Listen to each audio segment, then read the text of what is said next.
Cita-cita saya dulu mau jadi tentara, kan? Oh ya. Hanya karena ceper nggak lulus. Ya Allah, buatkan tuh antar orang dolim, Orang antar zalim. penjahat dan setan-setan itu bertengkar. Selamatkan kami dari mereka gitu. Nah biar kalau kita membongkar yang ini nggak bisa, bongkar ini nggak bisa, malah kita yang dihantam rame-rame. Kalau korupsi ditangkap, masih korupsi. Itu beleng-beleng itu. Orang Madura itu takut sama istrinya. Orang Bugis nggak ada yang takut sama istrinya. Cuma istrinya lebih berani. Pergi kemana di Makassar tuh, di Sulawesi Selatan mau cara mana ya mobil, tengah malam, kencing di pinggir Oh jalan. iya betul, saya ketinggalan mobil. Ketinggalan mobil. Dicerita. Iya, Papa nonton itu. Ya, nonton terus. Jadi Jadi gimana waktu itu, ceritanya? sekalinya dia tidak tahu saya turun ini. Disengaja. Betul, saya masih kencing, jalan ini mobil. Itu gelap sekali, Ustaz. Wah, kok lihat belakang saya? Jadi azan subuh dia balik ke belakang. Ustaz subuh, mana kau Ustaz?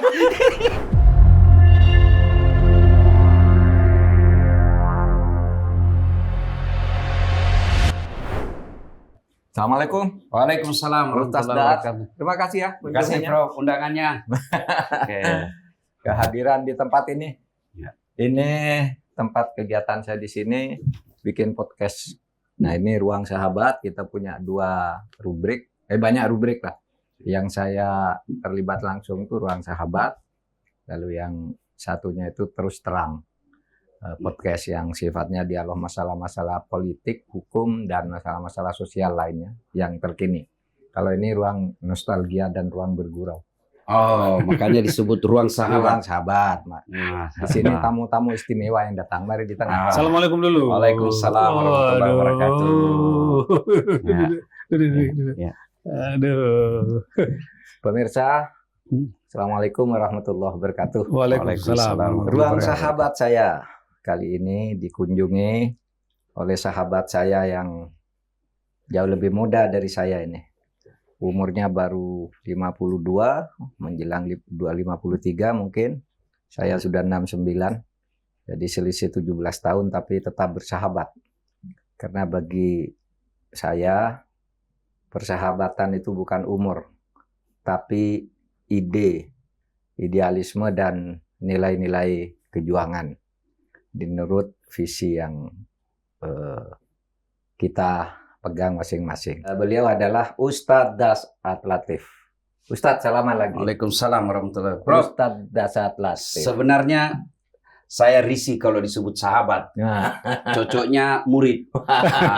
Sebab saya masih di kampung, Prof Mahfud saya sudah selalu lihat di TV. Menyampaikan ide-ide pikiran. Ya, Dalam alhamdulillah. waktu itu saya bilang, cocok saya ini sama pikiranku. Alhamdulillah dengan izin Allah dipertemukan. Alhamdulillah. Tentu kita dipertemukan di sini bukan karena jabatan, Ya, tapi karena seperti tadi kesamaan ide. kesamaan ide. Dan saya bisa sampai di sini karena ilmu. Saya bisa duduk Alhamdulillah. di sini senang sekali. Janji Allah yarfa'illahu alladhina amanu minkum walladhina utul ilma darajat. Ya Allah derajat dengan ilmu. Dan derajat kemuliaan itu salah satu diantaranya saya bisa jumpa dengan Prof Mahfud. Alhamdulillah. Masya Allah. Kita akan dipandu oleh sedaerah nih dengan Ustadz. Ini Puang Rizal. Puang Ya, Rizal Mustari. Deng Rizal. Silakan Mas Rizal. Terima kasih Ustadz Dasat. Ini yang ditunggu-tunggu sudah. Kan Anda para followernya Pak Mahfud bertanya-tanya kapan Ustadz Dasat Latif. Oh, sering sekali. Udah sekali, banyak Ayo sekali dong, yang Anda dong, menanyakan. Ustadz Ya, Pak. Latif. Jadi Ya. udah lama sebenarnya. Dari 2 bulan lalu kita udah janji-janji belum ketemu karena beliau sibuk terbang kemana-mana. Kita sampai nunggunya tuh sampai beleng-beleng kita menunggu ini Baru dia Mas, baru Ya. dari Australia. dari Melbourne. Ya, Ya. dalam rangka dakwah Ya. pembangunan masjid ya. Masjid. Ya. Alhamdulillah. Jadi kalau dulu misalnya zamannya Zainuddin MZ kita kenal dai sejuta umat, beliau ini dikenal sebagai dai sejuta punchline, Pak. Karena punchline-nya banyak. Kalau ngomong kalau ceramah itu kan ada banyak yang membuat orang kalimat-kalimatnya yang kuat, yang bikin orang senang dan segala macam. Jadi digelar sebagai dai sejuta punchline. Iya, gitu. Punchline. Kalau umat sejuta umat kalah juga karena udah 4 juta followersnya di YouTube, Pak Mahfud. Ini dua orang yang punya jamaah banyak di media sosial. Pak Mahfud ini di Twitter 4,4 juta followernya di beliau. YouTube itu 4,5 juta, Instagram kalau nggak salah 2,5 juta. Ustaz ya? Kita ngikutin soalnya. Kita dua-duanya jamaahnya mereka berdua ini. Dan kami kalau mau tidur sama istri nonton YouTube-nya beliau terus. Ketawa-ketawa gitu baru bisa ngantuk. Nyaman dulu rasanya baru bisa tidur ya? Iya, dihajar semua dengan halus tapi semua yang dihajar tempeleng satu-satu tapi senang. Polisi, jaksa, pegawai pajak, DPRD. Keren banget, Pak. Itu mau kita angkat. Saya nanya, jangan-jangan ada yang pernah tersinggung dimarahin Ustadz, makanya kita pengen dengar ceritanya, Pak. Ustadz, apa cerita dari Melbourne? Oleh-oleh dulu. Gimana? Di sana ada komunitas Muslim Baitul Makmur. Kemudian ternyata Baitul Makmur itu wilayahnya tidak untuk fasilitas umum. Oke. Aturan mereka masjid tidak boleh digunakan di situ. Maka dibikinlah yang kurang lebih 100 meter dari Baitul Makmur itu wilayah yang boleh untuk kegiatan umum. Termasuk rumah ibadah. Nah, ada orang Indonesia, pengusaha, rendah hati, lalu membeli kantor polisi, namanya Pak Yendra Fahmi. Oh, Yendra Fahmi di Jakarta. Ya, beli, kemudian dibebaskan. Nah, insya Allah jadi masjid. Namanya diberikan nama ibunya, Masjid Haja Yuliana. Itu akhirnya sekarang udah menjadi masjid ketika Ustaz kesana baru peletakan batu pertama. Masih proses pembangunan. Ya kita bersyukur sebab ada anak bangsa yang Allah titipi rezeki mau bangun masjid. Saya bilang sama beliau, bangun masjid di Indonesia sudah banyak. Tapi kalau di luar negeri itu karena Jumatan di sana waktu saya ada di sana sampai tiga kali. 3 ronde. Karena penuh. Jadi kalau jadi ini masjid insya Allah daya tampungnya bisa sampai 5.000, 7.000. Ya, bisa 5.000 orang untuk ukuran Melbourne ya? Iya, besar. Dulu saya pernah khutbah di sana. Iya, Pak khutbah di Melbourne. Iya, banyak orang Indonesia yang di situ. Sekarang pindah lokasi. Dekat situ juga. Tapi yang lokasi sekarang tetap dimanfaatkan. Tapi mungkin nanti di sana menjadi Islamic Center, kegiatan Islam lah ya. Tapi untuk yang rumah ibadah berupa masjid, ya di situ yang agak 100 meter lah dari Baitul Makmur. Ada payung enggak?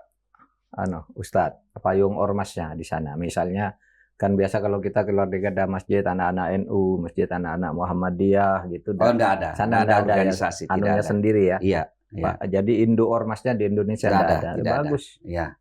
Bisa begitu kan kemajuan tuh ya. Iya. Tidak usah terlalu dipandu dari jauh, jalan sendiri kan. Betul. Dakwah kita.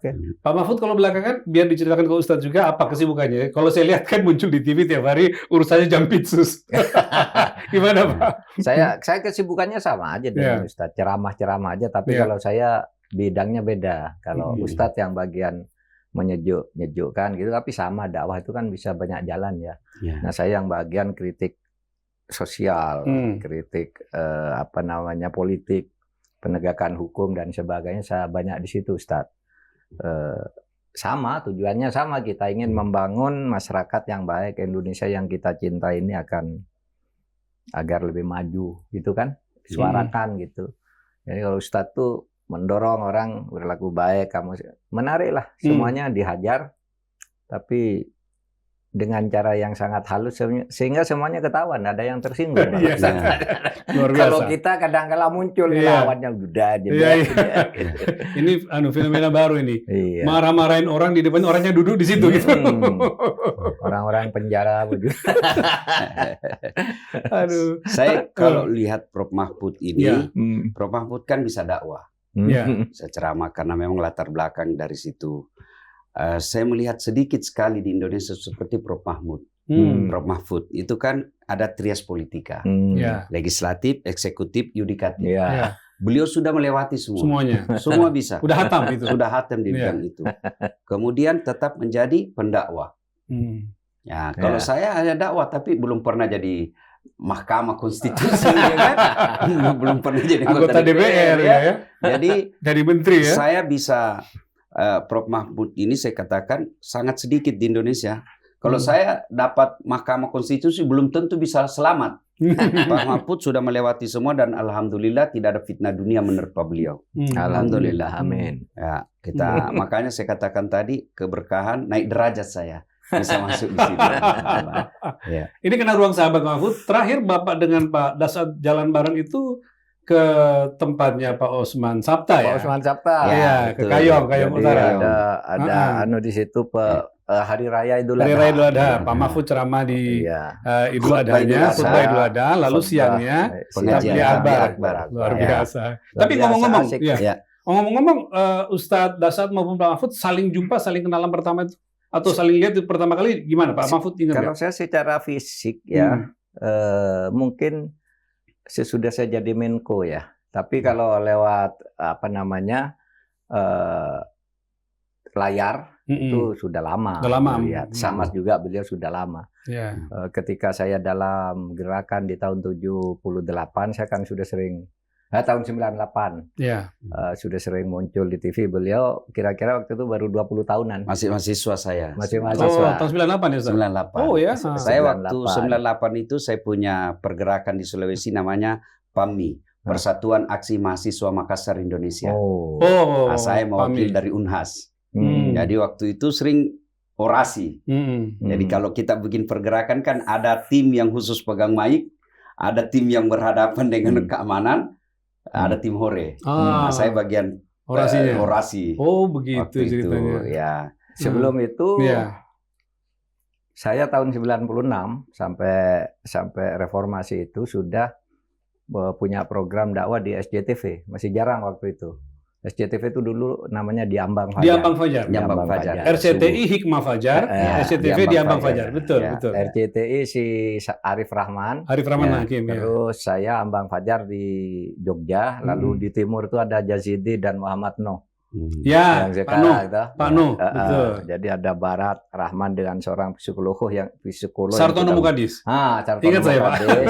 Saya di Jogja bersama Men Rais, Jamaluddin Ancok, Profesor Yakob. Lalu timur ada Jazidi sama Pak Noh gitu. Nah, jadi saya 96 tuh sudah punya dakwah. Baru sesudah reformasi itu masuk ke politik pemerintahan. Nah, waktu itu beliau masih kecil, lalu mencuat gitu. Wah, ini meteor baru nih. Saya ketemu secara fisik, salaman tuh saya ingat saya dulu di Majelis Ulama. Saya Menko Polhukam, saya kumpulkan para dai TV itu. Nah, di situ berkenalan dengan ini semua yang orang TV kita diskusi lah waktu itu Menko Polhukam. Sertifikasi waktu itu. Iya. Ada juga kesamaan antara Pak Mahfud dengan Ustadz Dasat itu, dua-duanya ini adalah akademisi sebenarnya. Jadi Pak Mahfud ini mengajar di Fakultas Hukum Universitas Islam Indonesia UI Jogja, bolak-balik Jogja Jakarta. Kalau beliau ini terbang kemana-mana, tapi juga mengajar di komunikasi Universitas Hasanuddin, ilmu komunikasi Unhas ilmu komunikasi Unhas. PSD-nya di bidang komunikasi di Kuala Lumpur. Kemudian satu lagi dokter di bidang syariah hukum Islam. Di UIN. UIN Makassar. Alauddin. Di bidang itu juga ya? Bukan, syariah hukum. Syariah hukum Islam. Ya, jadi saya di Unhas kalau tenaga utama dosen komunikasi, tapi diperbantukan juga di Fakultas Hukum. Mata kuliah hukum Islam. Wow, bagus dong. Karena saya doktor syariah hukum Islam. Dan sebentar lagi kabarnya mau profesor ya, guru besar. Amin. Kita berdoa luar biasa. Alhamdulillah. Kita berdoa untuk profesor berikutnya. Jadi double dokter nih. Hukum syariah Islam dan komunikasi. S1 saya juga 2. Di Unhas kan? Di Unhas, komunikasi syariah di IAIN. Itu IAIN namanya. Ya, belum UIN waktu itu ya. Yain Alauddin. Yain Alauddin. Oke. Ustadz, kita mulai ini tadi ngomong-ngomong pembuka saja. Kita tuh ada 4 babak ya. Jadi supaya nanti agak komprehensif kita bahasnya. Ada viral setan lawan setan. Ini 2 orang ini belakangan ini bicara setan lawan setan. Jadi menarik kita mulai dengan itu. Sama-sama anti setan. Sama-sama anti setan. Tapi lucu. Ini lalu dakwah dulu dan sekarang. Lalu berani kritik pejabat, dua-duanya berani kritik pejabat, lalu kental anak kampung. Nah, ini nanti terakhir-terakhirnya kita bicara kampung. Jadi audiens ada satu masa yang saya bilang tadi ketika Ustadz Dasat dan Pak Mahfud, saya kebetulan menemani ya, ikut terbang ke Kayong Utara di tempatnya Pak Usman Oso. Sabta, ya Pak Mahfud ceramah Idul Adha, lalu siangnya beliau tabligh akbar. Jadi beliau ini saling mendengarkan ceramah siapa yang jadi audiensnya, gantian dia menjadi audiensnya. Ketika Ustadz Dasat menjadi penceramah, Pak Mahfud tuh duduk di belakangnya, kan biasa di depan tuh Ustadz ya, Pak Ustadz di sini, kemudian ada beberapa tokoh Ya. di belakang. Pak Mahfud tuh terbahak-bahak di belakang. Ada satu momentum yang bikin terbahak-bahak ketika bicara setan ketemu setan gitu. Saya mau tunjukkan dulu ke Anda supaya kita bisa memulai videonya, kita tunjukkan dulu, lalu nanti Ustadz Dasat cerita. Melempar 3 jumroh itulah kejadian waktu Ibrahim menggelekna. Ada jamaah haji Pak dari Indonesia. Dia ambil batu, dia sudah lihat inilah setan. Dia selalu menggoda saya. Bismillah, Allahu Akbar. Kembali itu batu Pak. Melentingkan dinding, lenting. Hampir kena kepalanya. Penasaran dia pungut itu batu. Begitu dia lihat ada tulisan, sesama setan dilarang saling melempar. Dia bilang, di sini kau lempar saya, di Indonesia kita sama-sama memboikot, mencuri MBG. Di sini kau lempar saya, di Indonesia sama-sama kita rampok MBG. Katanya 19.000 seekor sapi tiap hari, tapi kita tidak pernah lihat sapi di MBG. Setan. Pak Mahfud terbahak-bahak kenapa Pak?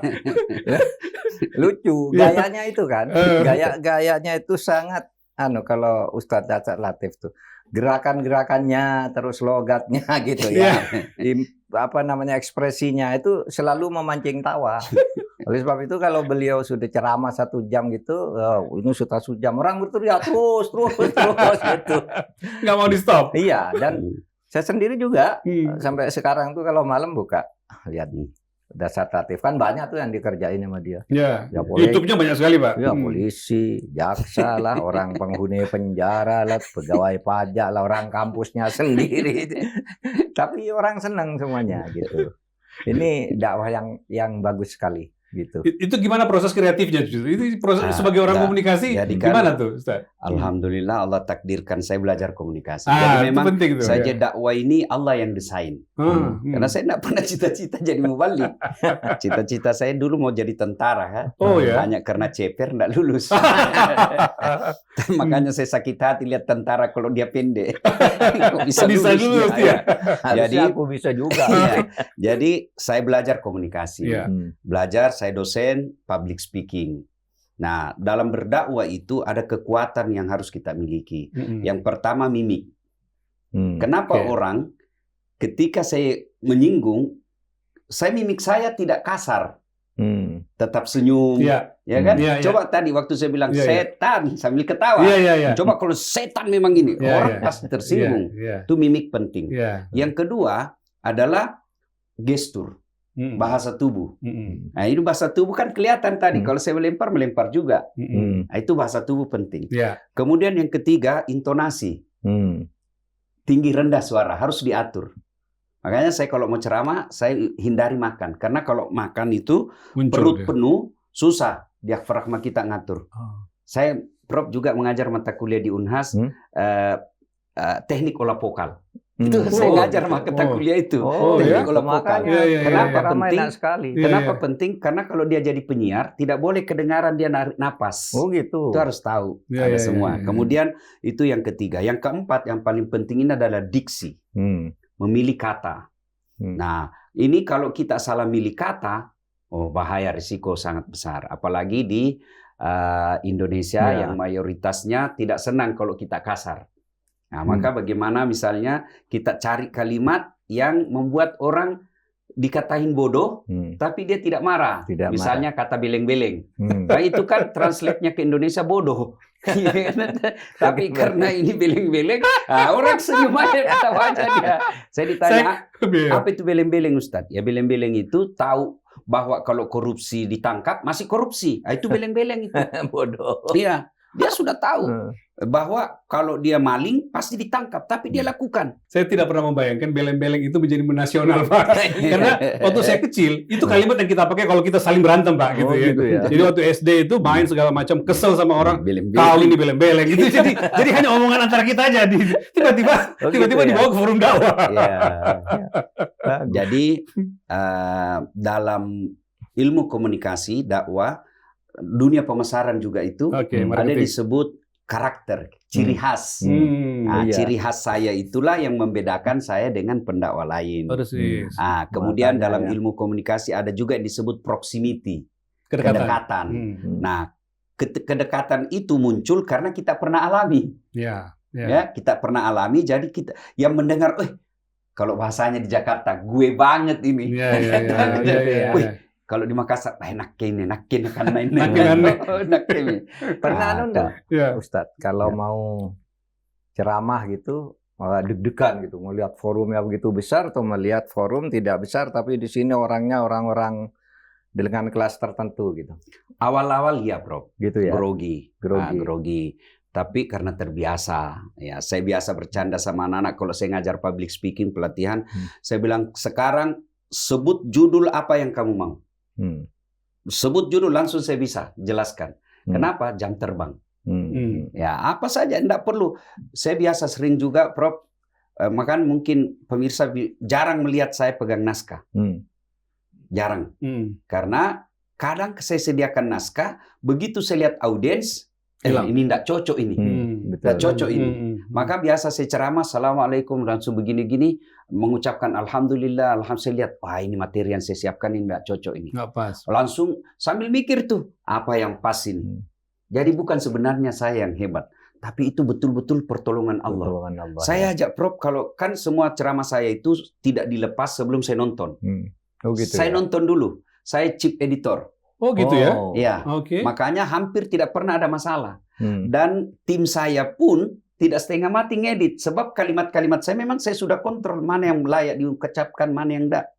Makanya kalau nonton itu 1 jam, hampir tuh tidak pernah potong. Memang mengalir. Karena kalimat saya memang saya sudah pikir. Itu semua pertolongan Allah. Pertolongan Allah muncul lah. Ketika ada seperti itu, grogi, berdoa. Doa kepada Allah.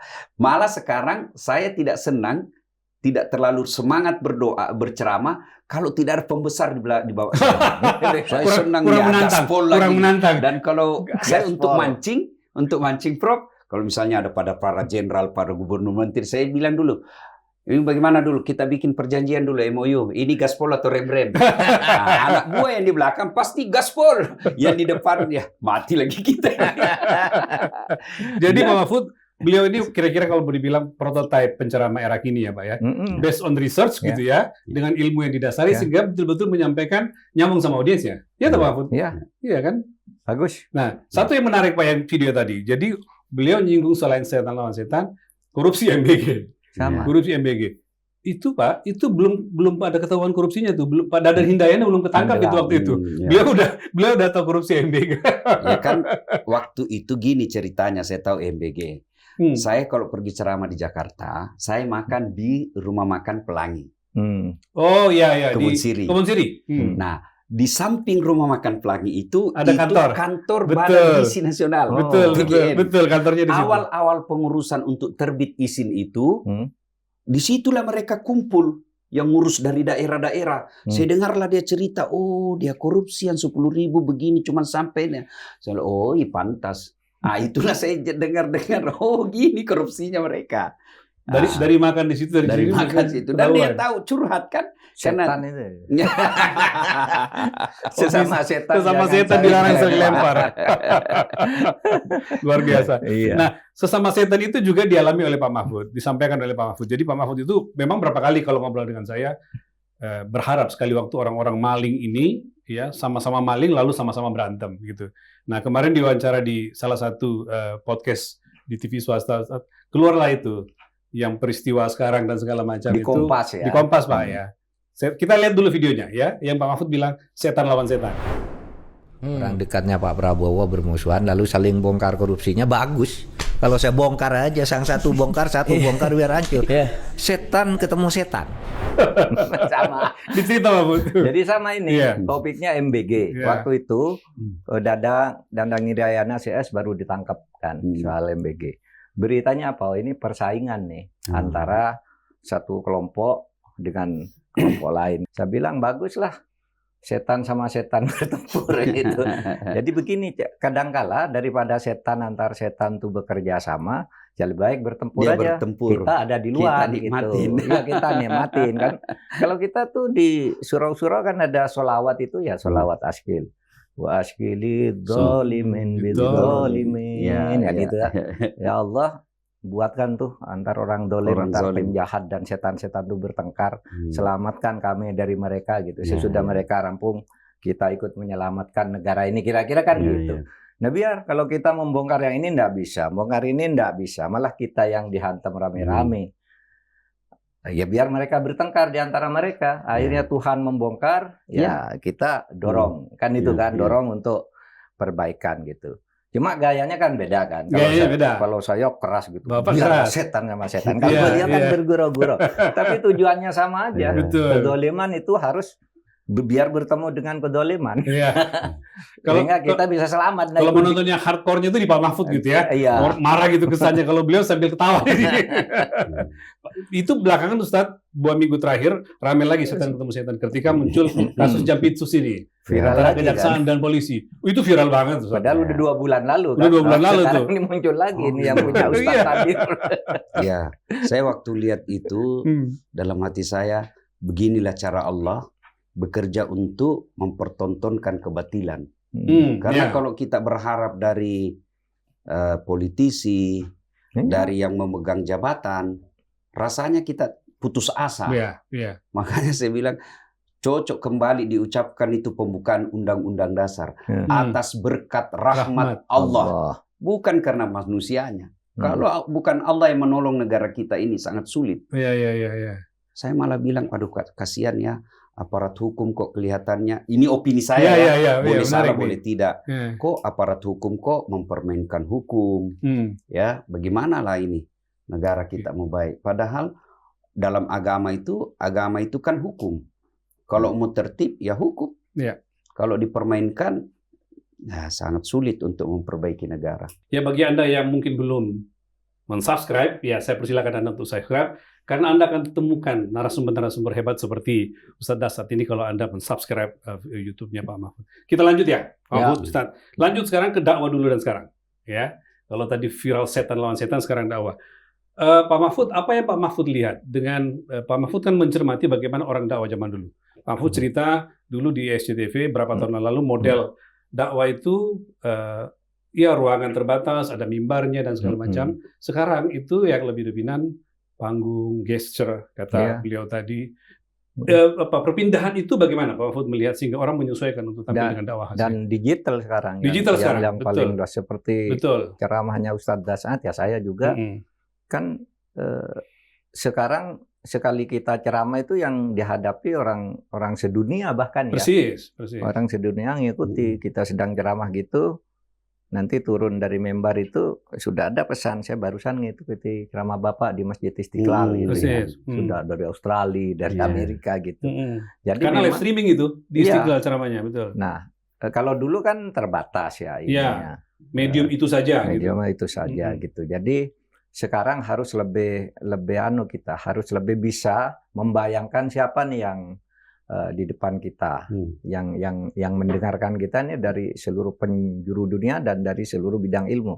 Kalau kita waktu kecil dulu kan sederhana sekali ya. Dari sholat lah, hati-hati, hidup, bermasyarakat dan sebagainya itu karena terbatas di satu tembok gitu. Nah makanya ilmu seperti yang dimiliki oleh Ustadz Dasat itu menjadi sangat penting. Modal bagi orang yang berdakwah gitu. Bisa belajar teorinya dari situ, juga bisa langsung mempraktekkan di dalam kehidupan kita sehari-hari. Nah kalau saya itu sering dakwah di berbagai tempat dan level yang berbeda. Misalnya di ibu kota, saya punya jadwal yang rutin di Masjid Istiqlal misalnya kalau Ramadan, lalu kalau Jumatan itu sudah ada jadwal rutin udah selama bertahun-tahun ini. Tapi setiap ke daerah Ustaz saya selalu didapuk Itu ceramah. Khutbah Jumat. Khutbah Jumat oleh masjid Pemda itu kan. Masjid besar ya. Kemanapun dulu kemana gitu. Orang tahu wah ini bisa dakwah terus. Ya langsung naik gitu. Dan saya bukan orang fanatik. Jadi ketika saya dakwah misalnya kalau di Jogja udah tahu ini Muhammadiyah. Nah, ya kan? Tapi kalau ke Jawa Timur harus pakai gini, pakai tongkat bisa juga. Kalau di Jawa Timur lebih banyak bahasa Arabnya kan. Kalau di Jogja bahasa Arabnya sedikit, bahasa Indonesia banyak. Nah, yang begitu-gitu saya sudah berusaha untuk mengerti, memahami situasi lapangan. Apa yang cocok nih? Kalau untuk misalnya orang Makassar apa? Kalau untuk orang Padang apa, untuk orang anu apa gitu. Dan bagi saya lebih mudah sekarang karena pengalaman itu tadi sebenarnya, karena pengalaman. Dan tidak tahu kalau Ustadz apa yang dirasakan sejak kecil saya sudah. Cita-cita saya menjadi dai sebenarnya, Ustadz. Jadi saya tuh kecil belajar di pesantren ya, belajar umur 5 tahun saya sudah bisa baca Al-Quran, terus habis itu masuk pesantren, ngerangkap ke SD gitu ya. Sehingga begitu saya lulus SD itu inginnya apa? Ingin jadi guru agama. Maka sekolah saya bukan PGA. Saya di PGA. Pendidikan Guru Agama. Dulu kan pemerintah perlu guru agama tuh. Karena kebijakan pemerintah agama harus diajarkan di sekolah-sekolah tuh. Kebijakan Pak Wahid Hasim, gurunya ndak ada yang mempunyai bekal metodik.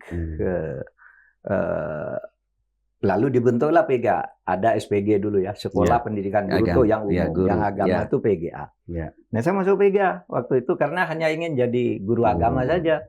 Lalu guru agama terus, nanti saya sudah jadi guru agama kalau malam Jumat mimpin tahlil gitu, dapat duit gitu. Bayangan saya begitu dulu kerja saya jadi gitu aja. Nah pas saya di Jogja, di situ. Di Jogja itu kan lebih modern, tapi kota yang modern tuh biasanya ndak ada masjid-masjid yang rajin ngajar ngaji. Nah saya ngajar ngaji ke rumah-rumah. Ngajar ngaji ke rumah-rumah. Apalagi di Jogja itu kan miliunya sangat Muhammadiyah. Jarang sekali orang tahlilan. Nah saya yang bisa tahlilan. Jadi kalau malam Jumat banyak panggilan. Iya kan dipanggil ini yang bisa mimpin tahlil. Spesialis tahlil. Iya, tahlil gitu. Tapi saya juga biasa ceramah di masjid-masjid Muhammadiyah dan sebagainya. Sehingga ya itulah kehidupan saya betul. Kata Ustadz tadi kalau Tuhan membawa orang ya dari orang kampung hanya apa gitu tiba-tiba jadi dai kayak ini. Sama saya dulu. Bayangannya jadi guru aja, bawa besek gitu ya. Berkat itu ini enak nih, berkat pulang setiap malam Jumat. Tapi kalau Tuhan karena atas berkat rahmat Allah itu membawa kita ke tempat yang lebih terhormat secara sosial paling tidak, secara sosial entah di depan Allah nanti lain lagi. Tapi secara sosial kan kita melihatnya kita harus bersyukur merawat Indonesia ini. Maka saya punya tagline di sini, jangan pernah lelah mencintai Indonesia. Kan selalu saya berbicara begitu karena kita punya Indonesia lah, maka kita menjadi kita, saya bilang. Seperti sekarang, Mahfud menjadi Mahfud, Das'at menjadi Das'at yang dulunya karena Indonesia. Di luar perkiraan orang tua kita toh. Gitu. Dulu enggak pernah bayangkan kan, mau punya anak pada saat relatif yang terbang ke berbagai dunia, selalu menyegarkan rohani orang, punya anak seperti saya tiba-tiba bisa jadi guru besar, jadi menteri. Dulu orang tua kita enggak tahu, malah menteri itu apa mungkin enggak tahu malah orang tua saya. Ekstrimnya lah ya. Tapi karena Indonesia merdeka. Oleh sebab itu kita harus jaga kemerdekaan itu dengan kesejukan, kedamaian. Ada yang asyidda alal kufar, yang seperti saya pokoknya kalau enggak benar hantam aja gitu. Kufar itu bukan berarti beda agama bagi saya. Kufar itu kemungkaran aja. Orang yang berbuat kemungkaran. Orang yang berbuat jelek itu bagi saya kufar gitu. Nah, ada ruhama bainahum ini gayanya Pak Das, selalu menghibur, menyenangkan. Kan ada dua acara dakwah ya. Nah, cuma beda jalan tapi tujuannya sama. Gitu. Membangun Indonesia dengan nilai-nilai keislaman, tetapi tidak mengislamkan. secara formal, tapi nilai Islaminya itu masuk, gitu, bahwa negara ini ya negara penuh damai. Itu cerita masa lalu, masa kecilnya Pak Mahfud yang kental dengan tradisi NU pesantren. Nah, hebatnya beliau ini Pak bukan santri, tetapi sampai sekarang bisa jadi dai kondang dengan fasih membaca dalil-dalil. Dicerita, Ustaz, gimana prosesnya ngajari santri-santri sekarang. Iya, orang pada follow dia, santri-santri yang memfollow. Gimana, Ustaz? Saya alhamdulillah Allah pelihara itu karena selalu dekat dengan masjid. Jadi rumah saya di kampung itu sangat dekat dengan masjid. Tamat SMP di Pindrang ini. Ya, di Pindrang.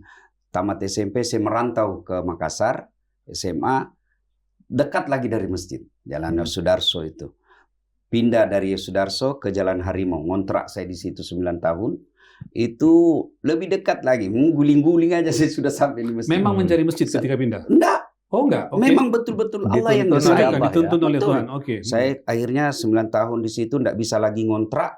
Naik kontrakannya saya pindah ke Jalan Bayang-Bayang. Di situ Geraha Jannah, dekat lagi dari masjid, rumah yang saya kontrak. Tahu saya, Geraha Jannah Bayang-Bayang ya. Ya, depan Brimob. Pindah dari situ karena enggak bisa lagi ngontrak, saya pindah ke Jalan Cemara. Rumah sepupu saya di situ. Saya tinggal di rumah sepupu, dekat lagi masjid. Malah saya jadi ketua remaja masjid di situ. Nah, pindah lagi situ ke Dupuli 15. Di belakang lagi ada lagi masjid. Dekat lagi dari masjid. Dari situ kemudian saya pindah ke Geraha Lestari, Hertasni. Tidak ada masjid, tapi saya sudah ada duit. Saya bikin masjid di depannya. Oh, luar biasa. Di masjid. Itu dari masjid itulah saya belajar. Kemudian saya mulai tertarik dakwah almarhum Zainuddin Hemset. Jadi waktu itu Prof, saya SMP itu naik mobil. Kadang naik mobil, saya masih ingat itu namanya almarhum Pak Rasa. Dia punya mobil kendaraan umum. Setiap kita naik pasti Zainuddin Hemset diputar. Orang lain musik dangdut, ini ceramah. Di mobilnya. Iya, memang dia mengkader anak remaja masjid. Saya bilang, enak dengar ceramahnya ini kan. Dai sejuta umat waktu itu ya orang bilang ya. Makanya dakwah saya itu konsep cara strateginya seperti Zainuddin Hemset, cuma Zainuddin Hemset versi Betawi, saya versi Bugis Makassar. Kasa sama itu. Munculkan dulu pertanyaan, jawab, kasih contoh, kasih fenomena sosial. Terus saya belajar dari Zainuddin Hemset. Nah, kemudian itu hikmahnya kepada pemirsa, saya selalu ajarkan di rumah mesti ada ceramah. Anak mau amalkan atau tidak, paling tidak dia tahu. Kan orang dakwah itu, Prof, menyampaikan informasi itu kan sasarannya ada 3. Yang pertama knowledge, dari tidak tahu menjadi tahu.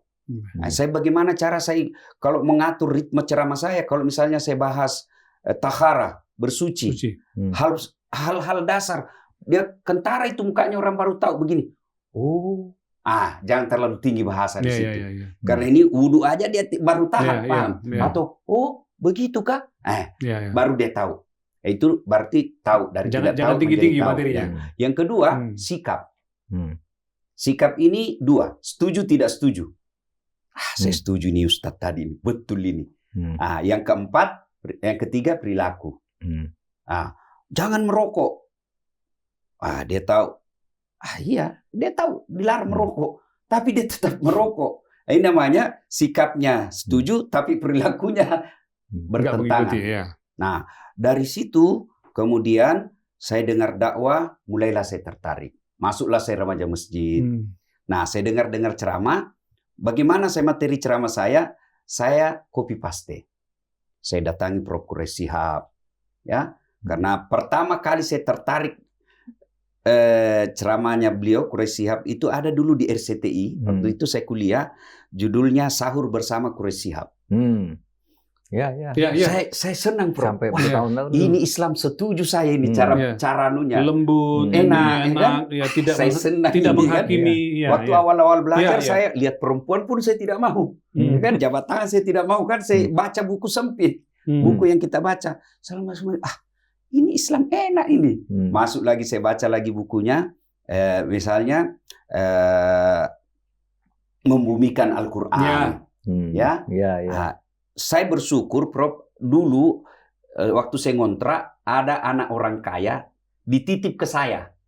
sama bapaknya. Oh iya. Ya, dia bilang, kau boleh kuliah tapi tinggal kau sama Das. Das nama saya kampung. Ladase. Ladase. Wedi kau mau kuliah tapi monroko kau ladase. Boleh kau kuliah tapi tinggal sama Das. Oh gitu. Dia ada duit. Dia sering beli buku.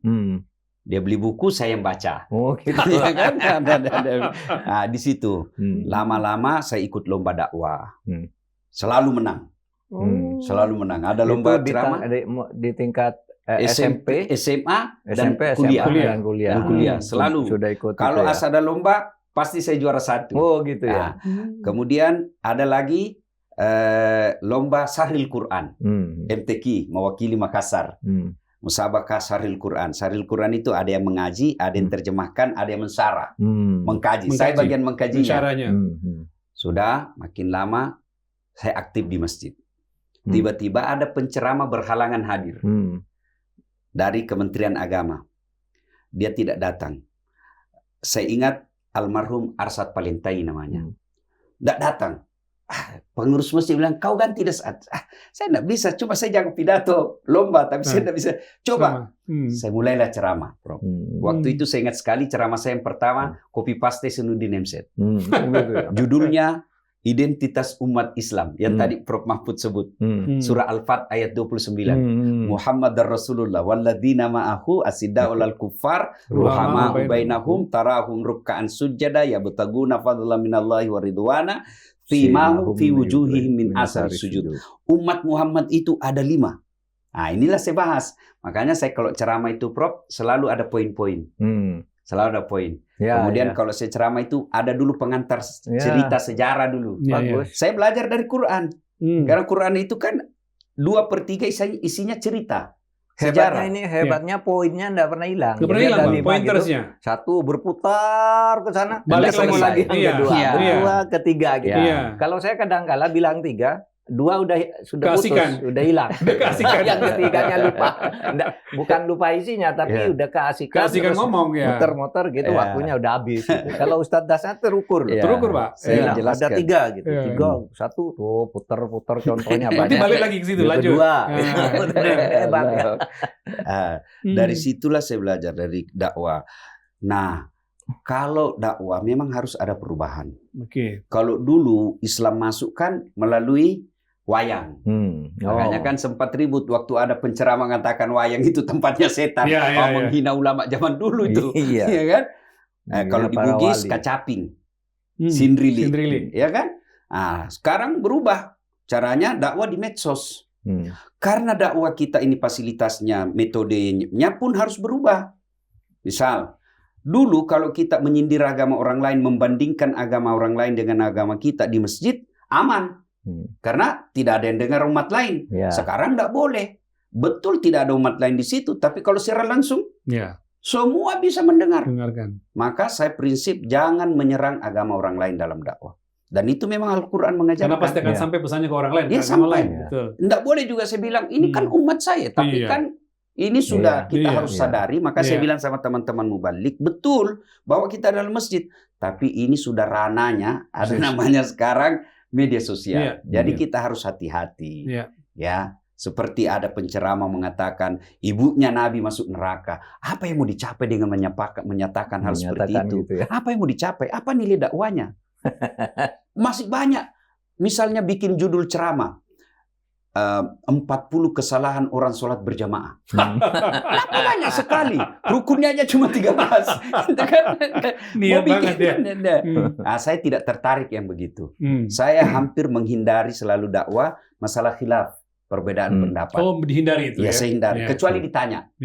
Nah, karena saya jelaskan kenapa terjadi perbedaan pendapat. Karena persepsi. Zaman itu tidak ada rekaman, tidak ada audiovisual, tidak ada tutorial. Kenapa kita mengektipkan HP sama semua? Karena ada tutorialnya. Nabi tidak ada, cuma lisan. Nah, misal, bisa saya contoh pada masyarakat. Apa yang Anda paham ketika saya berkata saya tidak makan? Nah, ada yang mengatakan kenyang, ada yang mengatakan alergi, ada yang mengatakan haram, ada yang mengatakan tidak suka. Itu baru satu kata, saya tidak makan. Maka ketika itu sekeluar lisan Nabi, sahabat mempersepsinya beda-beda. Ini bagianlah komunikasi. dalam ilmu komunikasi ada yang disebut persepsi, sudut pandang. Nah, maka dakwah itu menurut saya Prof tidak bisa ujuk-ujuk. Mesti memang dipelajari. Nah, perubahan zaman harus kita berbeda. Cuman begini, selain soal tadi, banyak sekali keuntungan positif yang didapatkan.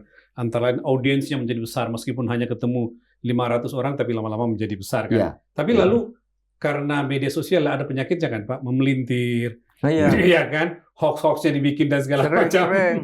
Pak Mahfud cerita dulu, Ustadz Dasar pasti ada banyak juga. Itu jadi gimana, banyak yang ceramah kita itu dipotong-potong, sedang kita bicara ini, lalu nanti dijahit gitu dengan orang lain gitu. Seperti misalnya, Mahfud MD semprot presiden gitu. Padahal saya bicara di masjid, presiden sedang ini kan gitu kan. Nggak ada hubungannya, dilawankan gitu. Lalu materinya dicari-cari.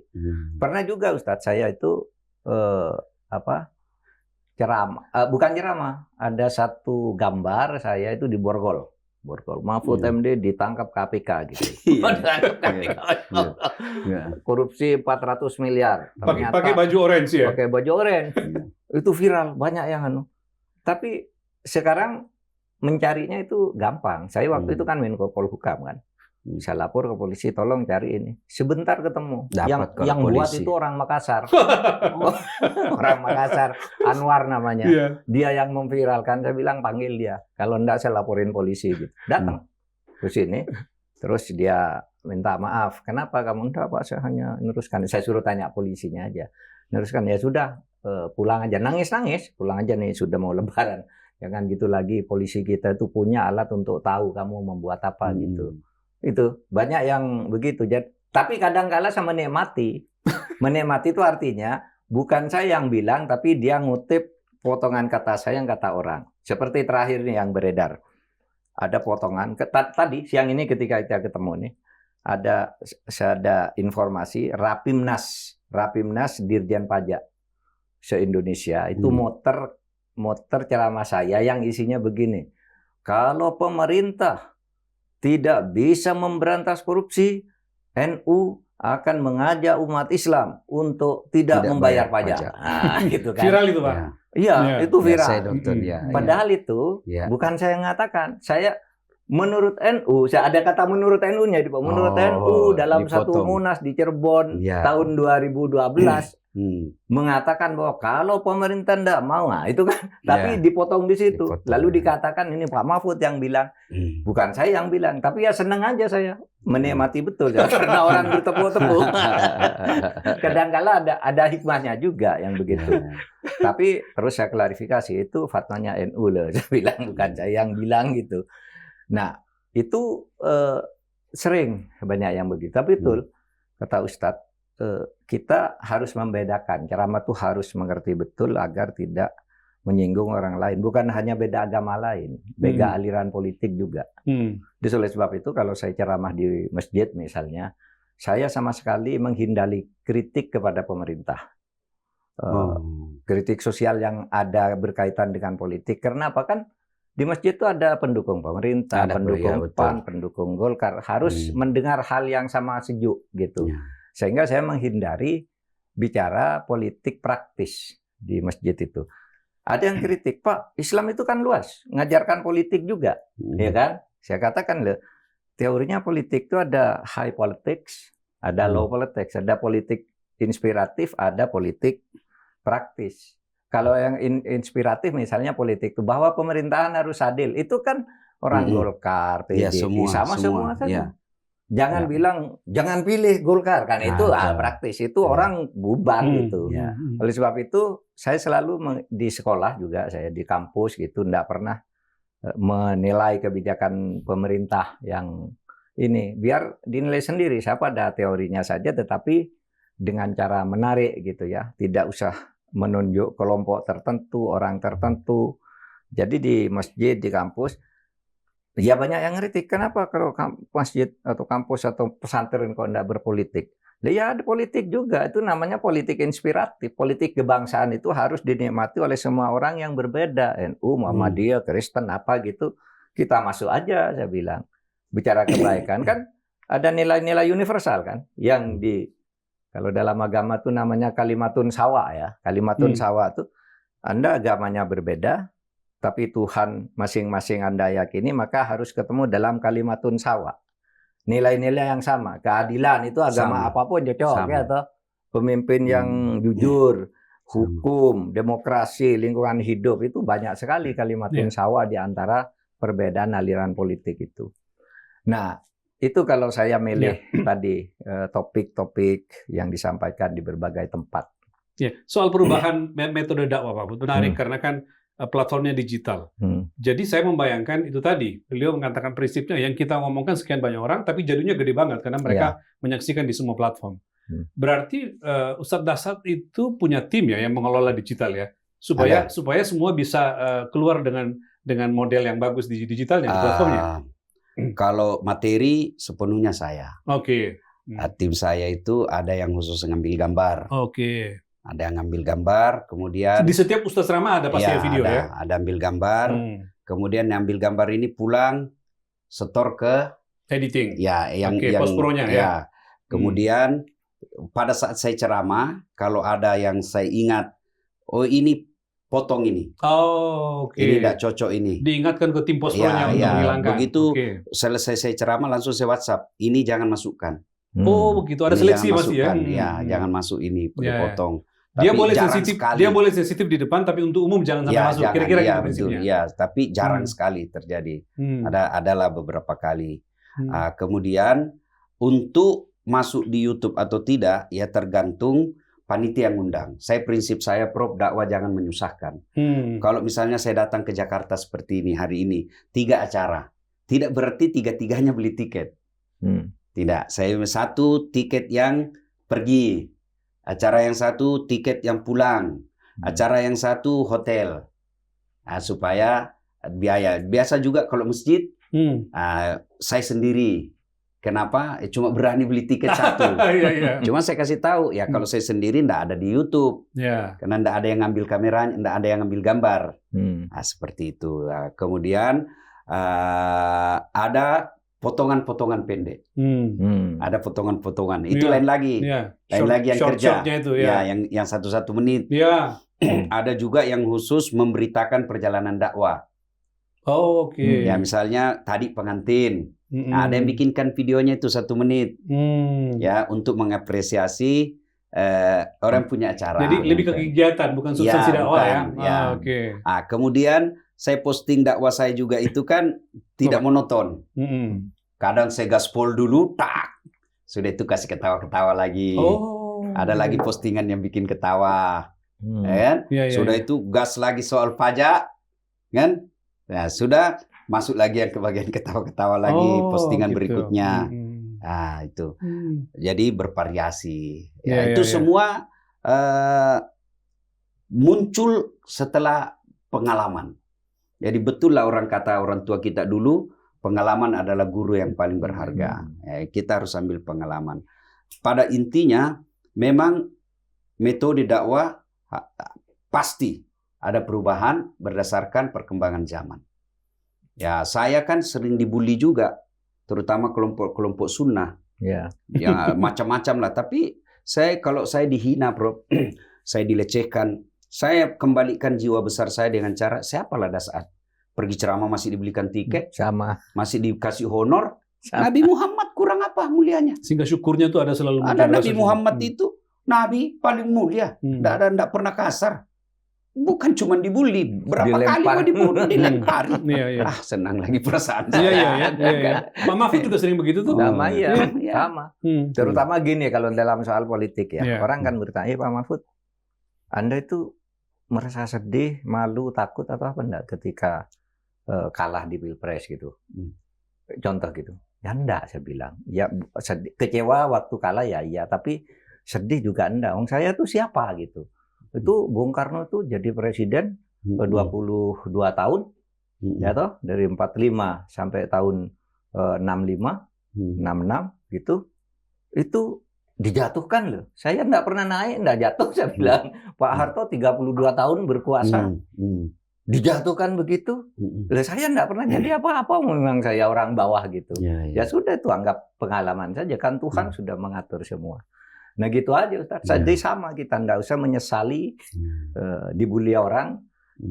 Karena kita nikmati kan. Kalau saya lihat ada satu kalimat, wah Pak Mahfud dibully orang. Ya kamu dulu ngapain kok sekarang bisa marah-marah gitu. Tapi dari sekian itu misalnya kalau saya lihat di medsos itu ya. Ada misalnya 2.000 orang yang berkomentar ke saya gitu ya.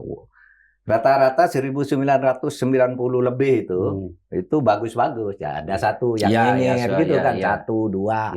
Yang itu followernya cuma berapa ya, itu ya biasa aja. Masa mau sempurna, mau dipuji orang semua gitu kan. Ya kan harus ada yang bully juga gitu. Saya kalau Prof yang ada komentar begitu, saya biasa kan semua medsos saya tidak pakai admin. Oh gitu Saya ya. Di handle sendiri. Instagram sendiri. Iya semua. Oh, oke. Dijawab. Iya. Kalau saya nggak pernah jawab, Saya jawab, saya japri, Prof. Oh gitu. Saya biasa jawabnya hinaanmu, kritikanmu buat saya tidak ada masalah. Kalau itu yang membuatmu bahagia, ya bahagialah kamu. Mas, karena saya tidak bisa membahagiakanmu dengan kirim pulsa. Sudah kok, saya bahagiakan kau dengan menghina saya. Kalau menghinaku membuatmu bahagia ya silahkan. Buat saya tidak ada masalah. Puas dia ya. Oke, kita lanjut. Berikutnya, berani kritik pejabat. Itu kesamaan lain antara dakwahnya atau ceramah, orasinya Pak Mahfud atau ceramahnya Ustaz Dasyat. Pak Dasyat itu selalu begitu. Jadi efektif tuh. Orang yang dikritik, Kapolda, Gubernur duduk di situ, dikritik kencang, sini ketawa-ketawa gitu. Pak Mahfud begitu juga, nggak pakai tedeng aling-aling. Kalau Pak Mahfud udah kadang nggak pakai ketawa, sampai kritik presiden pun sering dilakukan dengan menyampaikan pesan. Apa Pak yang mendasari Ustadz sama Pak Mahfud? Amar ma'ruf nahi mungkar atau apa yang membuat itu selalu muncul dalam setiap orasi? Iya dong, amar ma'ruf nahi mungkar. Cuma kan dakwah itu tadi banyak cara, banyak metode gitu. Ada yang kalau dalilnya itu kan bil hikmah pertama, bil hikmah wal mau'izah al hasanah. Udu ila sabil rabbiyah. Jadi kadangkala ya kita kalau bisa dengan hikmah saja gitu, dengan nasihat. Tapi kadangkala kan ada sisi nih. Orang berdakwah itu 1 amar ma'ruf, 2 nahi mungkar. Nah, yang sangat jarang itu sekarang orang bernahi mungkar. Kalau beramar ma'ruf kan banyak, aman, selamat dan sebagainya. Menganjurkan ya. Nah, kalau saya bernahi mungkarnya yang saya lebih banyak nahi mungkar. Tidak benar, terutama. Tapi saya konsentrasinya pada bidang penegakan hukum dan keadilan. Kalau nahi mungkar, politik lah. Tapi di lain-lain saya tidak terlalu masuk. Kebijakan pemerintah misalnya, saya kan tidak pernah mempersoalkan pemerintah yang sudah terpilih itu mau bikin MBG, mau bikin Kopdes, mau apa gitu, itu dia berwenang. Kenapain kritis? Mau ngangkat menteri ini, wakil menteri ini, itu urusan dia menang politik. Tetapi kalau Anda melaksanakan itu ada korupsinya di MBG, di Kopdes, kita hantam, iya kan? Kalau pilihan kebijakannya urusan dia itu politik gitu. Jadi saya masuk ke area itu, ke area nahi mungkarnya itu. Makanya orang ngelihat itu ya pasti kalau saya kepada bidang penegakan hukum dan keadilan. Saya tidak pernah meributi kebijakan ekonomi pemerintah lah, kebijakan bikin ini, itu urusan dia. Dia yang menang kan, dia berhak nyusun anggaran. Tapi ketika anggaran itu diselewengkan, saya teriak. Sama Ustadz MBG yang itu dulu, saya sejak awal sudah mengingatkan, nih tata kelolanya salah, pasti korupsi. Udah lama, udah setengah tahun lalu lah saya bicara itu. Baru sekarang kan ketahuan semua.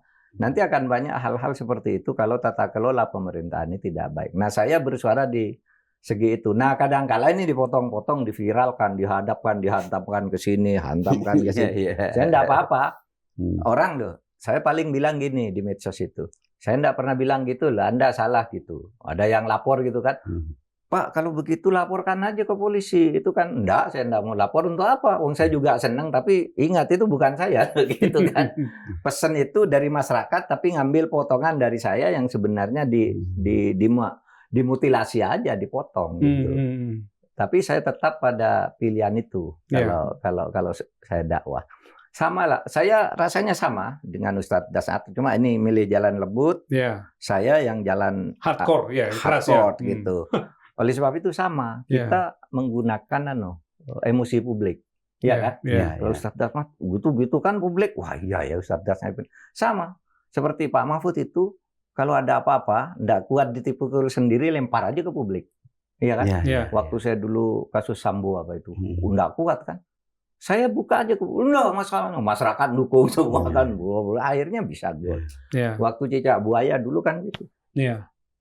Orang mau dikriminalisasi, mau dimasukkan penjara, KPK itu Abraham ya. bukan Abraham Samad, Bibit Samad Trianto, sama Chandra Hamzah. Dikriminalisasi karena apa gitu? Saya mau bela berat ini.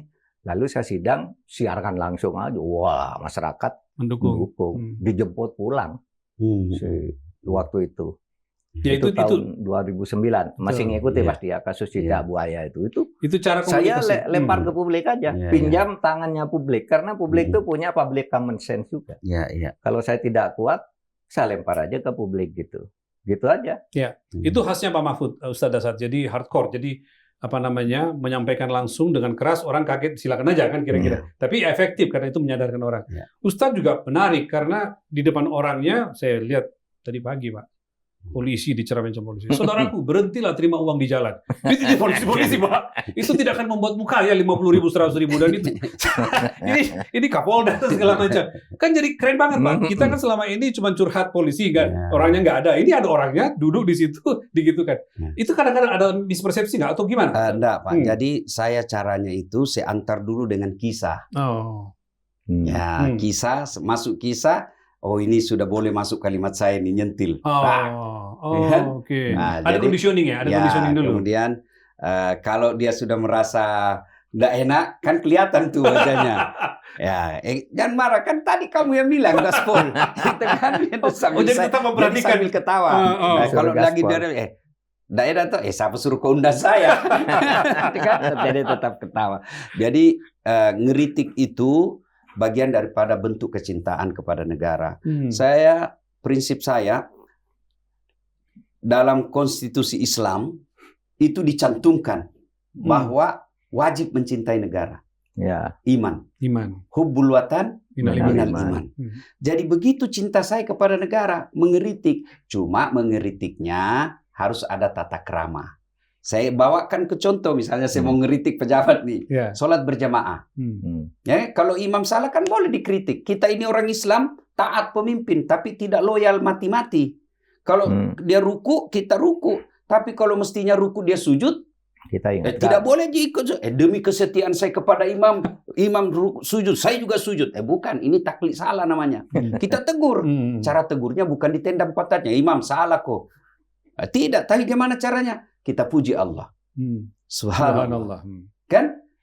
Bukan cuma dikatakan subhanallah, tapi diberikan solusi. Yang orang bahasa akademik katakan kritik konstruktif. Dia misalnya membaca kuliah ayyuhal kafirun, mutar-mutar, enggak sampai-sampai. Wala antum abiduna. Jangan cuma bilang subhanallah, wala antum abiduna ma'abu. Subhanallah. Bingung imam. Apa maksudnya nih? Sudah itu kalau dia mutar, lanjut dengan lakum dinukum waliyadin. Itu yang disebut kritik tapi memberikan solusi. Banyak orang bisa nunjuk. Ya anak-anak juga bilang ini salah, tapi mana yang betul? Jadi saya dakwah itu ngeritik tapi tetap dengan kita sebagai mubalik. Saya tidak setuju kalau ada orang mengeritik, menghina, mengeritik pribadi, apalagi depan umum. Saya tidak cocok. Yang kita kritik seperti Pak Mahfud katakan kebijakannya yang kita kritik. Tapi di antara ribuan kritik itu, ceramah itu, ada nggak yang pernah orang merasa, Ustadz kenapa tadi begitu? Itu enggak pernah. Enggak ya? Alhamdulillah enggak pernah. Hebat dong. Pernah. Saya enggak pernah temukan itu. Ya kalau kalau saya lihat ada situasi yang agak tersinggung, agak enak gitu ya kan? Saya tutup dengan kelakar misalnya. Demikianlah ceramah saya. Ini sikapnya ada dua. Satu, ada yang terima, ada yang tolak. Ya kan? Yang terima itu, alhamdulillah. Kalau dia kata, wah betul ini Ustadz tadi ini, saya yang kena, ini orang beriman ini. Sikap kedua, panggil panitia. Mentang-mentang dia jenderal, panggil panitia. Siapa tadi panggil itu Ustadz? Saya Pak. Lain kali jangan lagi kau panggil lah. Nah, itu 5 dia bahas saya terus dia kena. Nah, ini mati hatinya yang begini. Tapi tidak ada di sini. Tidak ada di sini. Tapi rata-rata Iqbal. Saya pernah dikerjai waktu di Kayon itu kan. Ya, bilang, Gimana, Pak? saya dengan Prof Mahfud ini beda. Kalau Prof Mahfud orang Madura, katanya. Takut sama istri. Kalau saya orang Sulawesi Selatan, Bugis, istri saya yang berani sama saya. Akhirnya sama aja. Orang Madura itu takut sama istrinya. Orang Bugis tidak ada yang takut sama istrinya. Cuma istrinya lebih berani. Itu diksi. Akhirnya sama Itu lah. diksi. Itu diksi. Itu Iya. kritik sosial yang bagus. Itu riset disiapin sebelumnya. Biasa juga muncul Muncul begitu seketika. saja. Jadi Saya biasa dikerjain kalau di situ di masjidnya Pak Usul. jadi kalau saya nonton itu ceramah saya, Prof, itu saya biasa ketawa sendiri. Kok bisa sih ucapkan ini? Begitu ya. Iya. Makanya saya secapek apapun kalau diundang ceramah saya datang, Prof. Karena saya bilang ini Allah yang kasih saya, bukan saya. Iya. Banyak penceramah di Indonesia, tapi yang diinginkan orang ya saya. Dan subhanallah, maha suci Allah, itu biar anak-anak tuh duduk nongkrong biasa. Dia tidak tinggalkan meskipun sudah sejam. Bahkan pernah saya di Kabupaten Berau, Prof. Itu hujan keras. Saya pikir pasti orang pulang ini. Enggak.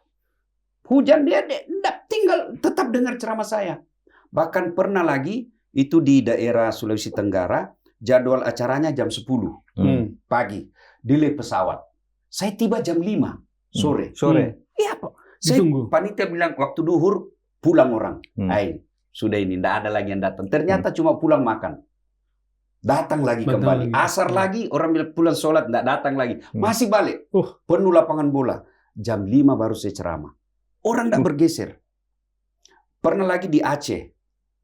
Itu saya ceramah jam 2 dini hari. Jam 2 dini hari, Prof. Orang masih nunggu. Oh, karena malamnya nggak bisa datang. Malam. Oh ya.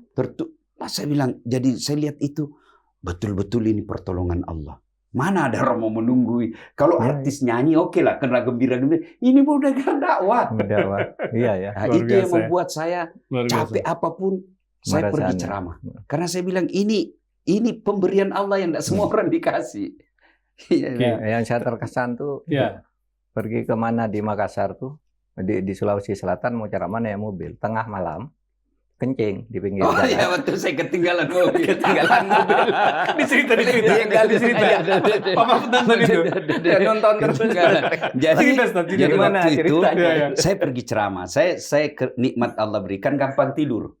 Jadi kalau saya naik mobil 5 menit langsung saya tidur. Dan saya tidur itu mobil Land Cruiser. Tinggi kan? Saya di bagian kedua, sopir. Tidurlah saya karena malam sudah tak siap. Sampailah di Kera. Oh, Kera. Perbatasan Palopo sama dengan Wajo. Itu daerah hutan. Itu daerah hutan, Pak. Itu daerah hutan gelap sekali. Jadi singgah mobil, saya lihat kenapa ini hilang sopirnya? Kencing. Dia turun sebelah kanan. Saya turun sebelah kiri. Waktu saya duduk kencing, saya memang bilang, Prof, sekalinya dia tidak tahu saya turun ini. Disengaja. Betul, saya masih kencing, jalan ini mobil. Itu gelap sekali, Ustaz. Kok legalkan saya? Tengah malam. Tengah malam, jam 1 dini hari. Jam 1 dini hari. Di Kera. Saya telepon ikut dia. Baju saya tinggal baju dalam. Kan saya tidak mau recek ini, jadi saya copot. Saya baju dalam putih, ini putih di pinggir jalan. Tidak ada satupun yang mau lewat mengambil saya. Kan mobil waktu itu ada, tapi tidak. Tengah malam putih-putih di pinggir jalan. Supaya singgah, saya bawa hadang di tengah jalan. Saya bilang, dikiranya saya nanti setan itu ditabrak. Jadi bayangkan, kalau saya bilang, kalau pintar ini sopir, pasti kalau masuk waktu subuh, dia pasti bangunkan saya. Benar. Jadi azan subuh dia balik ke belakang. Ustaz subuh, mana Pak Ustaz? Hilang Pak Ustaz. Baru dia sana hilang penumpangnya. Baru dia balik. Itu subuh berarti udah jam 4:30 Saya sampai di sana jam 6. Jam 6. Jadi dia sudah sampai jam 6 baru dia sampai kembali ambil saya. Saya lihat, saya mau tempel gitu, Bro. Cuma sebelah lebih tinggi dari saya. Berarti Ustaz di pinggir jalan tuh 5 jam? Iya. Dari jam 1 sampai jam 6? Kan gerimis. Ada yang lewat, anak muda pulang begadang, saya kasih singgah. Dek, pinjam HP-mu. Saya enggak tahu HP-nya lagi nomor sopir. Mau nelfon siapa? Mau nelfon siapa? Saya enggak tahu. Iya. Saya bilang, betul. Madrasah betul. Madrasah betul. Sampailah saya. Akhirnya cara itu ditunda. Karena mestinya jam 8 tertunda. Saudara, begitu saya sampai rumah wali kota, Pak Wali Kota keluar. Haji Yudas. Oh, di Palopo berarti? Di Palopo. Sudah bilang, kenapa bisa kita lupa koper Ustaz? Berarti saya bilang dalam hati, bohong lagi berarti di sopir. Saya bilang, Pak Wali, bukan koper dan lupa, saya dah lupa itu sopir. Jadi laporannya kan dibilang, kenapa terlambat? Dia bilang, kita balik lagi ambil koper. Ustaz lupa koper. Kacau. Selesai ceramah, mau pulanglah saya. Datang lagi itu tadi, kontak. Saya bilang, Pak Wali, saya sudah maafkan nih, tapi jangan lagi diantar saya jengkel lihat mukanya. Udah gak tega. Jengkel saya lihat mukanya nih, Pak. Saya sudah maafkan, cuma saya jengkel lihat. Ada hikmahnya, ditambah honor saya. Dia bilang, Pak Wali, ini honor ceramah, ini honor ketinggalan. Apa hikmah? Saya ambil hikmah. Akhirnya ceramah saya itu jadi ceramah taksiah. Bahwa beginilah nanti kita di akhirat, dikubur. Oh ya. Ya? Oh, masuk nyambungnya ke situ. Beginilah kita Dibawa dikubur. ke sana. Menunggu orang, kan saya kasih singgah mobil, tidak ada Nggak ada yang satupun. Beginilah kita nanti dikubur, kita berharap ada yang doakan kita, ternyata tidak ada. Nah, itu saya bilang akhirnya jadi ceramah itu. Luar Oh, biasa. nggak ada yang sampai basah kuyup, nggak ada yang ngambil saya. Aduh, luar biasa. Ya, Aduh, itulah. pengalaman dai ya. Ya, Oke, terakhir Pak kalau gitu. Ini kental anak kampung. Ini Pak Mahfud itu kata orang kalau ngomong Maduranya suka masih nongol gitu. Kalau beliau ini lebih kental lagi Bugis Makassarnya. Itu apa? Kalau Pak Mahfud mungkin natural Pak ya. Itu Saya kira semua natural. Orang Batak seperti Pak Luhut misalnya sangat Batak. Iya. Mulia Lubis enggak Indonesia. Mulia Lubis lebih Indonesia, betul. Tapi orang Batak pada umumnya dulu pejabat-pejabat kayak Faisal Tanjung, Panggabean kan pasti termasuk gayanya ya. Gayanya pastilah Aceh tetap gaya. Saya kira meski seperti saya, Ustadz, saya itu hidup di Madura hanya sampai umur 14 tahun. Sesudah itu di Jawa sampai sekarang. Tapi logat Maduranya nggak hilang. Padahal lebih dari 2/3 hidup saya di Jawa. Di Jawa. Saya juga kalau dekat Ustadz Datsat Latif itu bahasa ininya kayak Pak Yusuf Kalla itu kan keluar juga beradaptasi. Artinya bahasa logat daerah itu nggak hilang-hilang. Saya tidak tahu apa sebabnya gitu. Mungkin karena waktu kecilnya ya ditanamkannya gitu. Ya, tapi Ustadz Datsat kalau saya perhatikan Pak Mahfud, saya kadang berpikir ini mungkin diferensiasi beliau juga gitu. Jadi karena kalau saya pelajari interaksinya di berbagai tempat kan sebenarnya menjadi bahasa Indonesia yang biasa saja beliau sanggup. Tapi kalau saya jangan-jangan memang mempertahankan dan itu bagian dari kecintaan dia pada daerah dan itu menjadi diferensiasi sebagai orang komunikasi nih. Gimana Ustaz? Kalau saya memang pelihara. Dipelihara, saya betul kan? sengaja. Jadi brand ciri khasnya. Ya, positioning lah ya istilahnya. Itu yang membuat saya beda. Makanya dulu awal-awal saya mulai dikenal TV, ada yang ngajak saya. Tapi dia bilang, ini Ustadz nasional, jadi kalau bisa bahasanya logat Makassar dihilangi. Saya bilang, waduh. Oh, sempat minta begitu? Iya, saya bilang, kok bisa? Saya sebutlah Agim tetap dengan bahasa Sunda. Sundanya, betul. Ustadz dari Jawa tetap dengan ada Jawanya. Dari Betawi tetap ada. Inilah Bhinneka Tunggal Ika. Betul. Versi dakwah dari Bugis Makassar saya. Kalau Anda suruh ya sudah, saya tidak usah cari ustadz yang lain. Saya tolak waktu itu acaranya. Jadi itulah hasanah Indonesia. Mau versi Jawa ada, versi Sunda ada, versi Bugis Makassar ada. Dan itu mesti dihidupkan. Yang menjadi hasanah Indonesia dalam dakwah. Iya. Okay. Kalau saya memang saya sengaja. Ya, cuma saya agak berat. Kalau mau hidup ceramah saya itu memang kalau audiensnya Makassar. Maka ada salah satu acara itu yang saya bertahun-tahun tidak lepas dari Metro TV yang Gaspol Sahur. Itu karena banyak penontonnya dan tiap tahun menjadi paling tinggi dari semua acara sahur. Itu karena audiens saya di depan saya Makassar. Itu di Makassar. Jadi, rekamannya di masjid saya. Jadi audiensnya orang Makassar jadi nyambung. Jadi enak. Orang luar pun ternyata menikmati. Kan logatnya yang berbeda. Tetap bahasanya sama. Cuma logatnya yang beda. Iya. Ya, makan misalnya. Meskipun saya bilang makan, orang tahu oh makan yang dimaksud ini. Jadi benar orang itu menyesuaikan ya, gitu ya. Ya. Saya ke Malaysia pun ceramah, saya tetap dengan khas ujung pandang. Nah, itu. Jadi sebagai bagian daripada teknik promosi. Oke. Branding ya. Iya. Dakwah. Pak Mahfud, kita akhir-akhir apa pesan Pak Mahfud kepada sahabat? Yang kata Pak Mahfud jauh lebih muda dari Pak Mahfud, orang kampung, Ustadz kampung, jadi menasional bahkan global ke Melbourne dan segala macam untuk dakwah seperti ini. Pesan saya bukan kepada Ustadz Dasaat. Ustadz Dasaat tidak perlu pesan, sudah menjadi dirinya sendiri, sudah hebat. Saya pesan ke rakyat, kaum muslimin gitu ya, bahwa orang itu bisa maju. Seperti bisa orang jadi seperti Ustadz Dasaat. Bisa jadi seperti Mahfud misalnya. Karena apa? Karena kita punya negara Indonesia yang merdeka. Ini yang harus dijaga. Sehingga tidak mungkin lah kalau misalnya orang seperti kita, seperti saya, Ustadz Dasaat, Mas Rizal, Wang Rizal gitu, menjadi seperti sekarang ini kalau tidak ada Indonesia merdeka. Dulu kita umat Islam itu terbelakang, tapi sekarang mobilitas sosialnya itu luar biasa. Orang Islam bisa jadi dosen, bisa jadi jenderal polisi, jenderal TNI, gubernur, sampai ke presiden, ngurus dirinya sendiri. Dan ini harus disyukuri, harus kita jaga dengan bagaimana mensyukuri nikmat ini dan kita wariskan nilai ini kepada generasi muda. Saya sekarang Ustadz, luar biasa. Karena saya hidup di tahun 70-an ketika orang Islam masih terisolasi, terpinggirkan.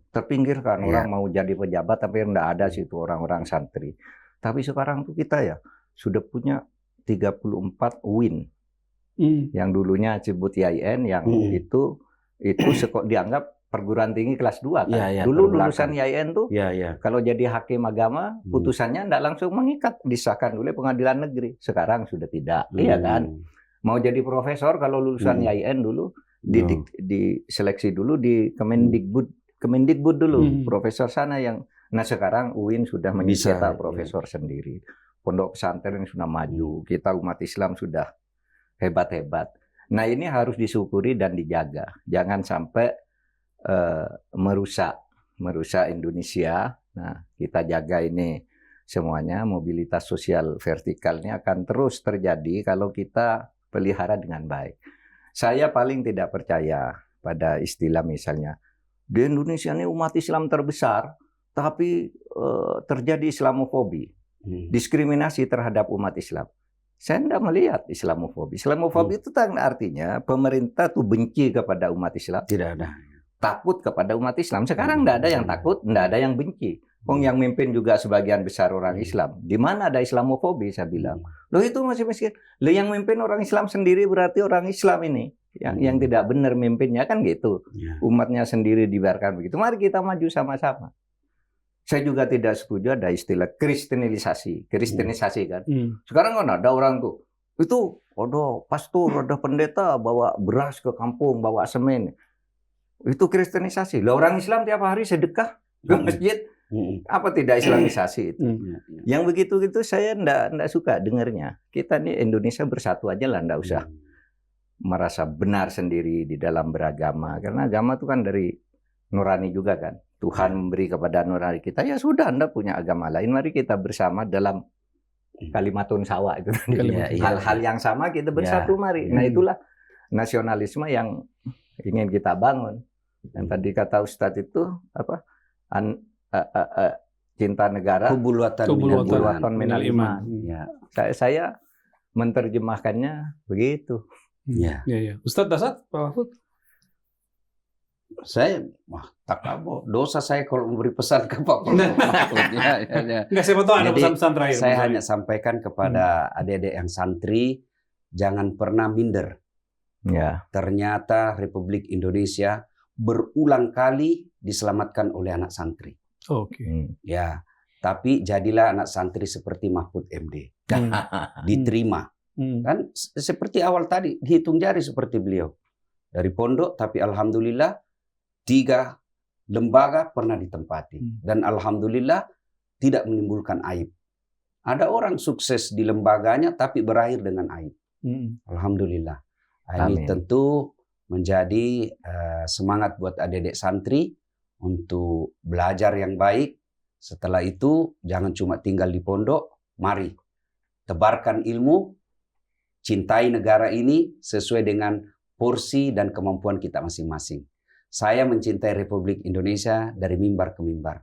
Kalau mengkritik pemerintah, jangan saya dianggap sentimen dan musuh negara, tapi inilah bagian daripada wujud saya mencintai Republik Indonesia, karena di sini saya lahir, di sini saya cari nafkah, di sini saya berkeluarga, dan di sini saya rindukan dimakamkan di tanah air Indonesia. Mudah-mudahan Indonesia semakin berjaya. Baldatun thayyibatun warabul ghafur. Terima kasih. Luar biasa. Closing yang baik dan luar biasa dari Pak Mahfud dan Pak Dasan. Terima kasih atas perhatian Anda. Sampai ketemu pada ruang sahabat berikutnya. Cayo. Assalamualaikum warahmatullahi wabarakatuh. Terima kasih Ustaz. Terima kasih Prof. Terima kasih. Alhamdulillah. Alhamdulillah. Dan Rizal.